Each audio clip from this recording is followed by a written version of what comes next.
Assalamualaikum warahmatullahi wabarakatuh.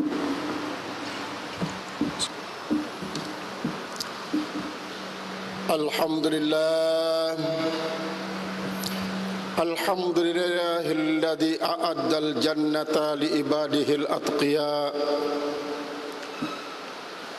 wa anja minan nari man baddalas bil ihsani kullal munkarati wal fahsya wa wassa'a qabra man takhallaqa bi akhlaqil ulama'i wal awliya. Ashhadu an la ilaha illallah wahdahu la sharika lahu alladhi khalaqal arda was samaa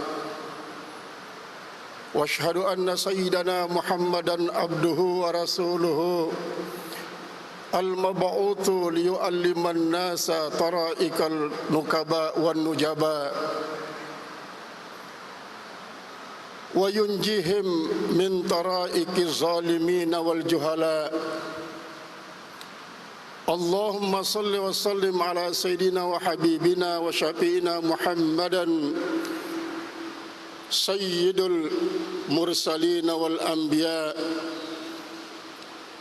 wa ala alihi wa ashabihi imamil budala'i wal kurama wan najina min jami'il makarihi wal aswa. Amma ba'du fa ya ibadallah, amma ba'du fa ya ayyuhas salikuna masalikan nukaba wan nujaba. Usikum wa nafsi bitaqwallahi wa ta'ati rasulih wa la tamutunna illa wa antum tamutuna mautas syuhada. Faqad qala Allah Ta'ala fi kitabihil mamlu'ati bi irsyadil hasna'i was sulaha. A'udzu billahi minasy syaithanir rajim. Wasari'u ila magfiratin min rabbikum wa jannatin arduha as-samawati wal ard u'iddat lil muttaqin الذين ينفقون في السراء والضراء والكاظمين الغيظ والعافين عن الناس والله يحب المحسنين الذين إذا فعلوا فاحشة أو ظلموا أنفسهم ذكروا الله فاستغفروا لذنوبهم ولم يصروا على ما فعلوا وهم يعلمون ذلك أولئك الذين jazaohum maghfiratum min rabbihim wa jannatun tajri min tahtihal anharu khalidina biha wa ni'ma ajrul amilin. Wa qala sallallahu alaihi wasallam ittaqillaha haitsuma kunta watbi'is sayyi'ata al hasanata tamhuha wa khaliqin nasa bi khuluqin hasanatin. Kaum muslimin jamaah salat Jumat yang terhormat, bila kita takut terhadap corona, maka lebih takutlah kepada Allah yang menciptakan corona. Mungkin dengan cara ini Allah menyelamatkan kita dari bahaya virus corona. Bila kita takut terhadap gempa, maka lebih takutlah kepada Allah yang menciptakan gempa. Mungkin dengan cara itu kita bisa selamat daripada bahaya gempa. Bila kita takut terhadap tsunami, maka lebih takutlah kepada Allah yang menciptakan tsunami. Mungkin dengan cara itu Allah menyelamatkan kita daripada bahaya tsunami. Kalau kita merasa takut terhadap tanah longsor, maka lebih takutlah kepada Allah yang menciptakan tanah longsor. Mungkin dengan cara itu Allah menyelamatkan kita daripada bahaya tanah longsor. Begitu juga bencana-bencana yang lainnya. Sebaliknya, bila kita senang terhadap nikmat, maka lebih senanglah kepada orang yang memberikan nikmat. Kaum muslimin jamaah salat Jumat yang terhormat, ayat yang khatib baca tadi adalah bagian daripada surat Al-Imran ayat 133 sampai 136, dan sabda Rasulullah yang khatib sampaikan sanadnya adalah Abu Dzar Al-Ghifari yang bernama Jundub bin Junadah. Kedua ayat ini mempunyai 3 inti. Pertama, bagaimana hubungan kita sebagai manusia ini dengan Allah. Yang kedua, bagaimana hubungan manusia terhadap dirinya sendiri. Yang ketiga, bagaimana hubungan manusia dengan sesama manusia, bahkan dengan makhluk lainnya, dari makhluk yang terbesar yang bisa dilihat dengan mata telanjang sampai kepada makhluk yang terkecil tak mampu kita lihat kecuali dengan bantuan mikroskop. Kaum muslimin jamaah salat Jumat yang terhormat, hubungan kita dengan Allah adalah kewajiban kita untuk bertakwa. Itu sebabnya maka wasiat bertakwa ini merupakan salah satu daripada rukun khutbah yang paling vital, yang paling utama. Bahkan bukan saja dalam khutbah salat Jumat, salat Idul Fitri, Idul Adha, kemudian salat istisqa, salat gerhana, bahkan khutbah nikah pun tak kosong daripada wasiat bertakwa. Orang kadang-kadang bosan mendengarkan wasiat takwa ini. Ada orang-orang yang alergi mendengarkan wasiat takwa, padahal dia sendiri belum tercatat menjadi insan muttaqin yang disiapkan surga luasnya 7 lapis langit ditambah bumi hanya untuk orang-orang bertakwa. Memang Rasulullah SAW pernah bersabda, "At-taqwa hahuna." Takwa itu di sini. Dia berisyarat kepada jantungnya 3 kali. Tapi takwa itu diaplikasikan dalam karya-karya nyata, baik tutur kata yang mengarah kepada ketakwaan kepada Allah Subhanahu wa taala, ataupun perilaku-perilaku yang menunjukkan bahwa kita itu takut kepada Allah Subhanahu wa taala. Awal surat Al-Baqarah telah mensinyalir siapa insan muttaqin itu. Dengan firman Allah dikatakan alif lam mim zalikal kitabu la raiba fihi hudal lil muttaqin. Alif lam. Alif lam ini sendiri adalah merupakan bagian daripada kitab Allah. Kitab Allah itu merupakan petunjuk bagi orang-orang muttaqin. Siapa muttaqin? Allah sendiri yang menjelaskannya. Alladzina yu'minuna bil ghaibi wa yuqimuna sholata wa mimma razaqnahum yunfiqun. Orang-orang yang beriman terhadap barang gaib yang tidak bisa disaksikan oleh mata telanjang, yang tidak didengarkan oleh telinga, dan tidak bisa diraba dengan perabaan, tidak bisa dicicipi dengan pencicipan. Wa yuqimuna shalah, dan dia mendirikan salat. Wa mimma razaqnahum yunfiqun, lalu dia berimpak dengan sebagian saja rezeki yang diberikan oleh Allah Subhanahu wa taala. Walladzina yu'minuna bima unzila ilaika, dan ia beriman terhadap Al-Qur'an yang diturunkan kepada engkau. Walladzina yu'minuna bima unzila min qablika, dia juga beriman terhadap kitab yang diturunkan sebelum engkau. Wabil akhirati hum yuqinun, dan ia yakin bahwa akhirat itu ada. Ulaika ala hudam min rabbihim wa ulaika humul muflihun. Mereka itulah orang yang berada dalam petunjuk Allah, dan mereka itulah sesungguhnya orang beruntung. Para ulama mendefinisikan takwa dengan biimtithalil awamiri wa ijtinabin nawahi, menjunjung tinggi perintah Allah, baik perintah wajib, perintah sunat, bahkan perintah mubah. Wajtinabun nawahi, menjauhi larangan-larangan, baik larangan makruh ataupun apalagi larangan-larangan haram. Ini semua adalah untuk kepentingan manusia.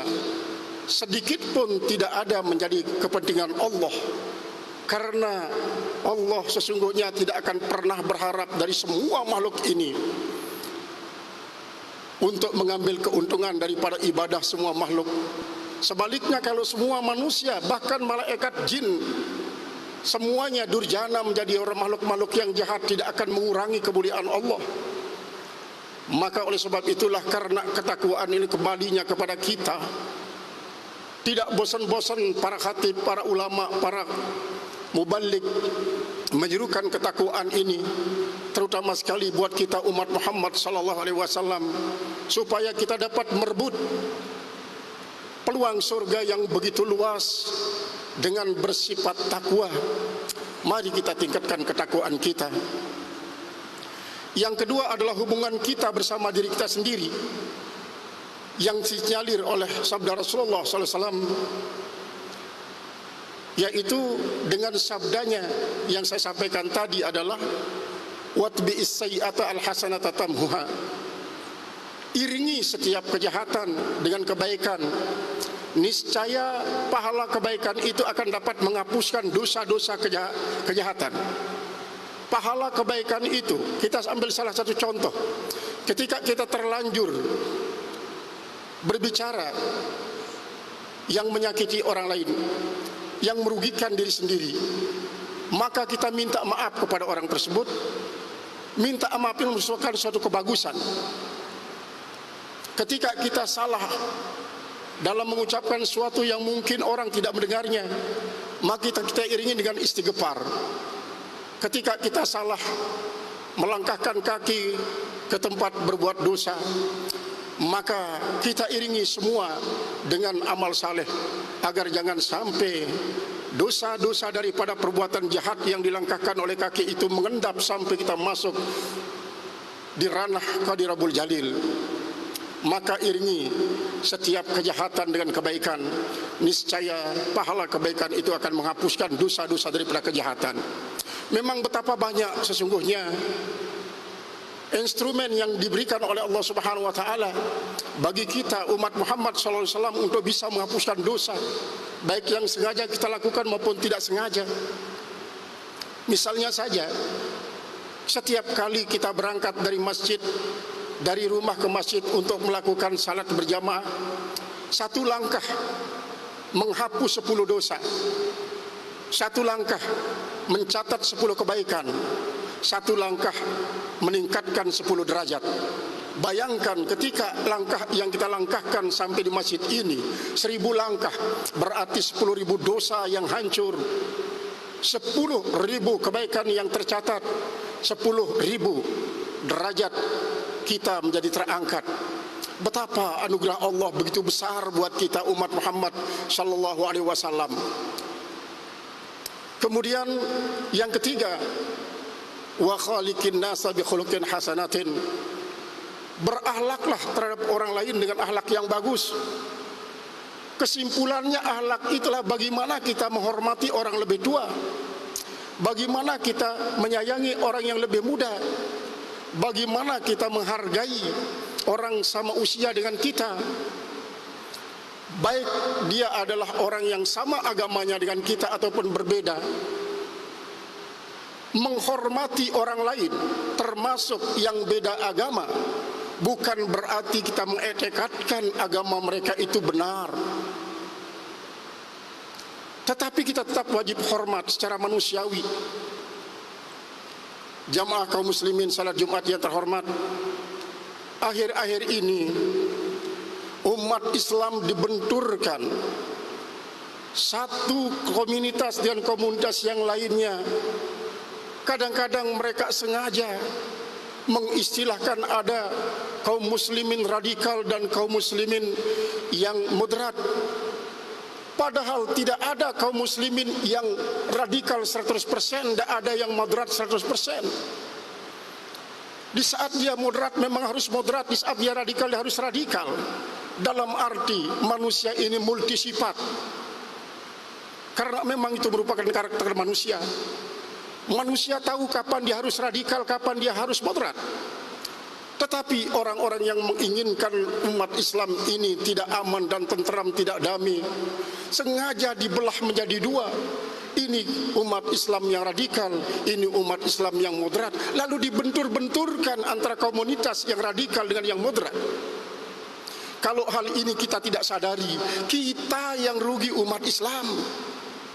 Para ulama-ulama kita diadu domba. Dengan ada ulama yang diistilahkan oleh mereka dengan ulama yang radikal, ada ulama yang moderat. Ada pemuda radikal, ada pemuda yang moderat.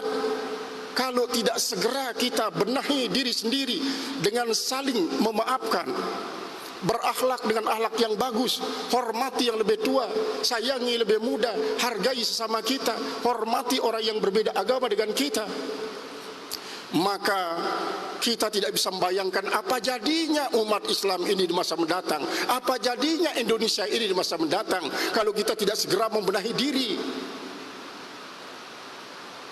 Apa sih beratnya kita meminta maaf ketika kita merasa bersalah?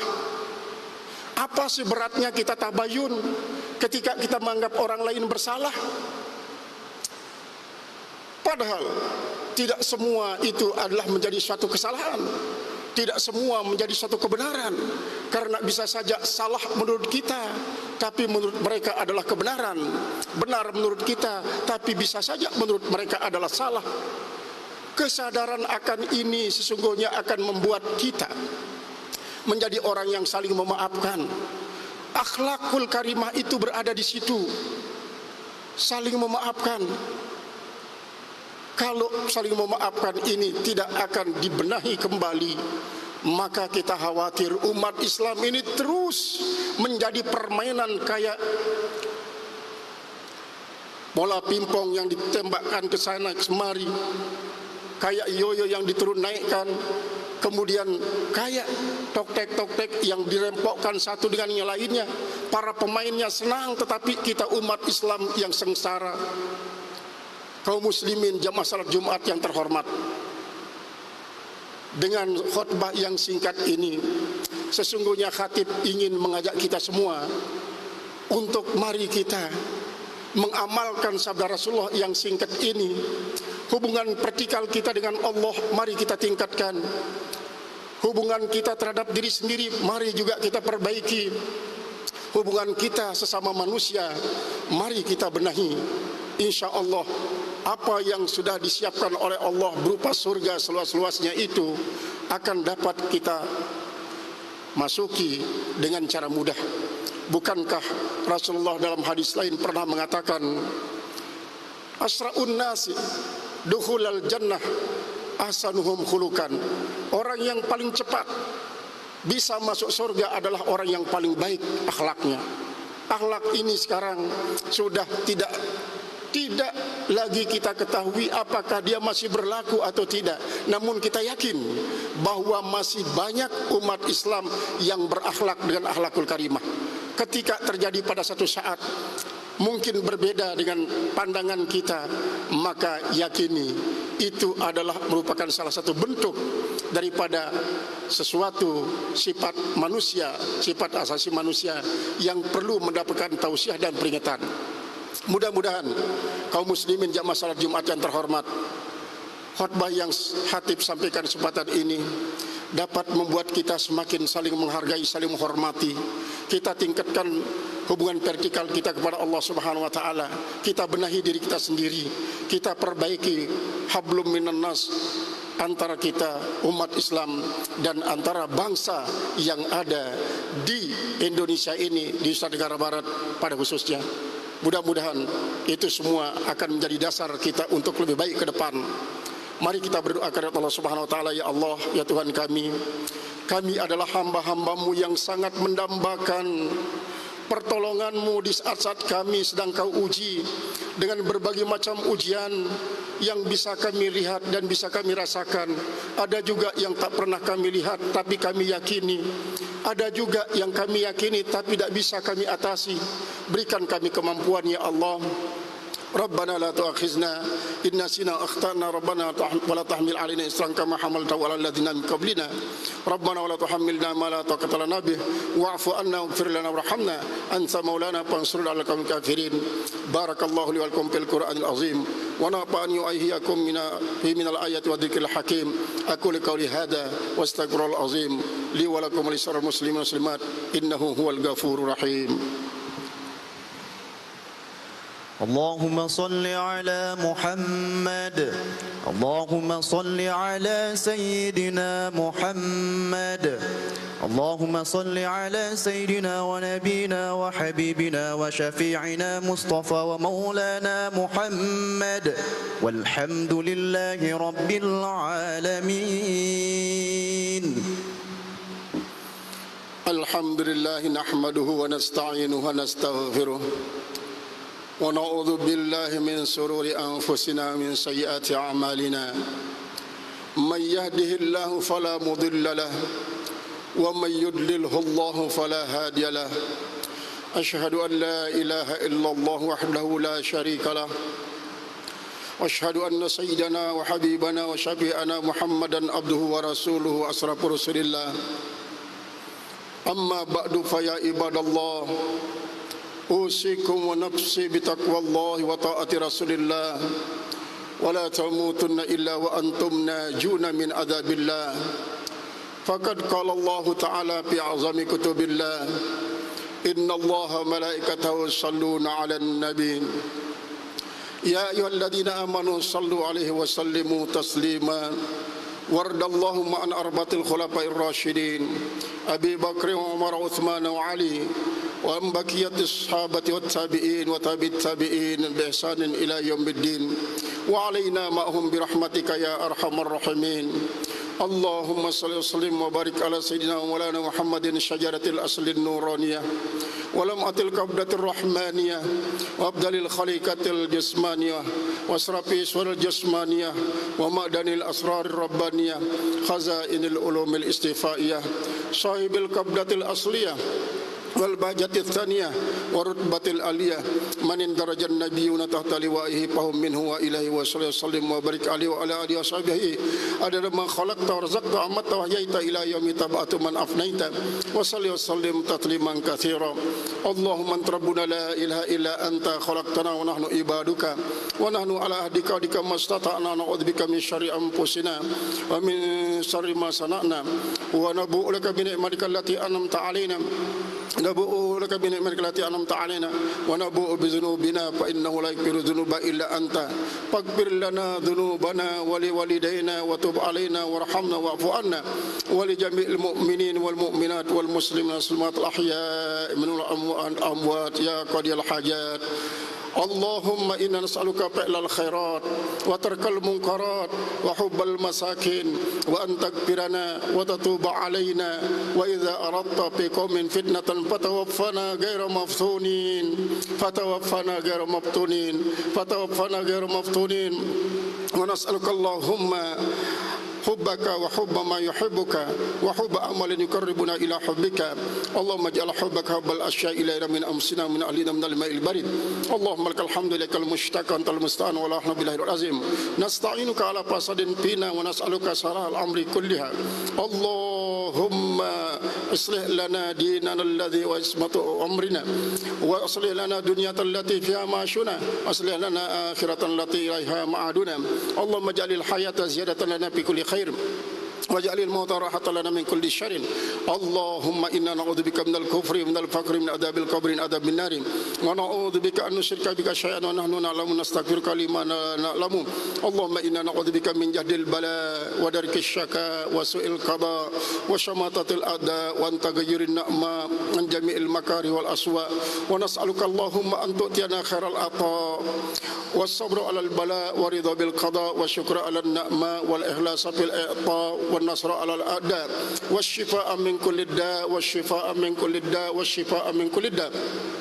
والبعد عن البلاء والغلاء والبشاء والبأساء والمنهاتنا والفتن ما ظهر منها وما بطن ونسألك اللهم أن تؤتينا حياة السعداء وموت الشهداء واحشرنا يوم القيامة مع الأنبياء والأولياء والقنا معك لقاء الأحبة ربنا آتنا من لدنك رحمة وهيئ لنا من أمرنا رشدا ربنا أوزئنا نشكر نعمتك التي أنعمت علينا ووالدينا ونعمل صلاة ترضى ودخلنا برحمتك في عبادك الصالحين ربنا أوزئنا نشكر نعمتك التي أنعمت علينا ووالدينا ونعمل صلاة ترضى وأصلنا بذريتنا إنا تبنا إليك المسلمين ربنا اصرف عنا عذاب جهنم إن عذابها كان غراما إن سأتم ستارم مقاما وربنا أنزلنا منزلا مباركا خير المنزلين ربنا نجينا من قوم الظالمين ربنا هب لنا من أزواجنا ذرياتنا قرة أعين واجعلنا للمتقين إماما ربنا تقبل منا إنك أنت السميع العليم وتب علينا إنك أنت التواب الرحيم ربنا آتنا في الدنيا حسنة وفي الآخرة حسنة وقنا عذاب النار فضلك سبحان ربك رب العزة عما يصفون سلام على المرسلين والحمد لله رب العالمين عباد الله إن الله يأمركم بالعدل والإحسان وإيتاء ذي القربى وينهى عن الفحشاء والمنكر ولذكر الله أكبر والله يعلم ما تصنعون وأقم الصلاة